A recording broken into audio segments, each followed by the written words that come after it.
Okay, so for today's fun of physics, we're looking at a video of a pendulum and trying to figure out the length of that, how long that pendulum would need to be to have be rotating as quickly as it is.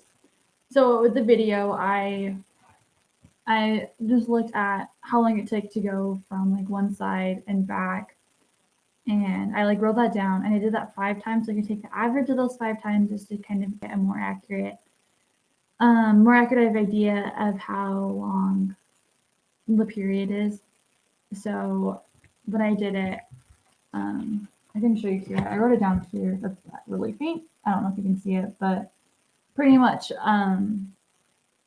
So between 4 of the times I looked at it, so I stopped at 5 times because there's a starting time. So there's 4 different numbers that I had to take the average from. And so I got that it took about 7 seconds for 3 of the times and 8 seconds for the other. So the average was 7.25. So that was my period that I was working with.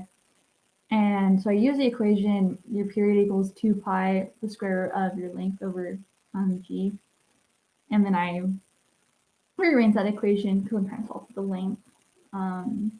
So did that right here. So length equal the period over 2 pi squared times your g, gravity constant thing.